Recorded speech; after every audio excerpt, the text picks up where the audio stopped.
Bonjour ou bonsoir à tous. Je tiens à remercier les organisateurs de ces assises pour l'honneur qui m'a été fait de m'y inviter. Je ne peux malheureusement pas être avec vous. Néanmoins, grâce à la technologie, bien que me trouvant loin de là où vous êtes, quelque part dans le monde, je peux partager avec vous ce que je pense de la question. Ma vision, vous la connaissez certainement pour certains d'entre vous. Le Cameroun qui protège et qui libère les énergies. Lorsqu'on évoque la question du handicap, de la catégorie des personnes qui vivent avec le handicap, c'est effectivement l'aspect protection qui est mis en exergue. Commençons par les chiffres. 3 millions de nos compatriotes sont des personnes qui vivent avec un handicap. Il est peut-être moteur, il est visuel, il est auditif, il est oral. Chaque fois que nous parlons de cette catégorie, dite vulnérable, lorsqu'on a la grâce d'être valide, nous croyons que c'est des questions qui nous sont éloignées. Moi, j'en parle parce que ça me concerne. Mon père, mon géniteur, suite à un AVC, est aujourd'hui tétraplégique et il a perdu l'usage même de la voix. C'est peut-être pour ça que c'est une question qui me tient à cœur. 3 millions, je le disais tantôt, sont handicapés. L'image que nous avons de cette catégorie de personnes, c'est ces mendiants que nous voyons le long des rues, notamment dans les centres urbains, qui demandent des pièces de monnaie aux personnes valides. Un État qui protège commence par là.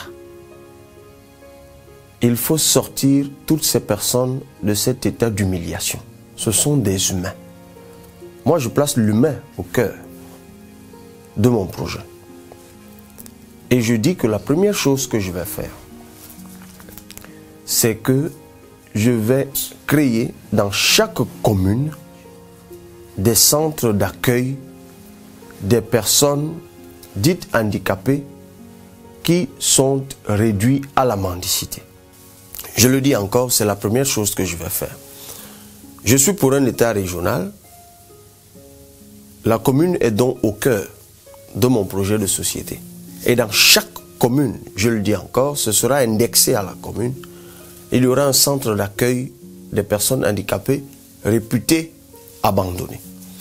Et c'est en cela qu'il faudra activer donc pour une fois le CONRA, le Comité national de réinsertion et de réhabilitation qui a été créé au Cameroun depuis 1996 et qui n'a jamais vu le jour. Même si, bizarrement, c'est en juillet dernier que ces textes ont été révisés. On révise les textes d'un organe qui lui-même n'a véritablement jamais existé. Ça, c'est la deuxième chose. La troisième chose, c'est qu'il faudra rendre effective la loi de 2010 qui régit la question du handicap. C'est là une avancée d'ordre théorique qu'il faut d'ailleurs mettre au crédit ou à l'actif de nombreuses associations de cette catégorie de personnes qui n'ont eu de cesse d'interpeller le gouvernement sur cette problématique sociale. Il faut donc que cette loi devienne effective et que ces textes d'application soient immédiatement édictés et rendus applicables. Il est hors de question qu'en 2018, nous continuions à construire des édifices publics qui ne tiennent pas compte de leur fréquentabilité par des personnes handicapées. D'ailleurs, il est regrettable que même le ministère, le bâtiment qui abrite le ministère consacré à cette question, ne soit pas adapté justement à cette problématique. Justement, c'est toujours parce que les personnes handicapées n'ont pas voix au chapitre politique que leur problématique fait l'objet d'autant de négligence. Moi, je vais instaurer des quotas. C'est d'ailleurs le cas pour les personnes vulnérables dans toute société. On l'a fait déjà pour la femme, même si c'est insuffisamment fait. Et encore que la question du handicap peut se prolonger et toucher la question féminine. Il faut des quotas d'élus municipaux, des quotas d'élus législatifs et même des quotas de personnalités exerçant les fonctions politiques nominatives. Depuis quand n'avons-nous pas vu une personne handicapée occupant une fonction ministérielle? Combien de gouverneurs? Combien de directeurs? Non. Les personnes handicapées sont des personnes comme nous. Et certains d'entre nous qui sommes valides pourrions demain nous retrouver dans cette catégorie. Donc, la dernière chose que je dirais, que je ferai immédiatement, c'est justement de la réhabilitation du centre de Touguébé. C'est un centre hospitalier qui s'occupe des questions de rééducation, des questions de réinsertion, mais surtout des questions de rééducation. Donc, il y a un aspect médical lié à cela. Le handicap, pour beaucoup, n'est pas une fatalité. Mais il le devient parce que justement, la prise en charge médicale n'est pas bonne. Il faut que le centre des handicapés de Touguébé soit réhabilité, mais pas seulement. Il faut que chaque région, en tout cas chaque hôpital régional, soit doté d'une section de réhabilitation des personnes vivant avec le handicap ou de réhabilitation des handicapés. Et puis, dernière chose, il faut savoir que 47%, je pourrais me tromper sur les chiffres, mais selon les chiffres à ma disposition, 47% des personnes handicapées sont des sourds-muets. C'est-à-dire des personnes qui, maintenant que nous sommes en campagne, ne nous écoutent même pas. Ils peuvent, à la rigueur, nous voir gesticuler à la télé, mais en fait, nous-mêmes, nous ne faisons rien pour que notre message accède à leur monde.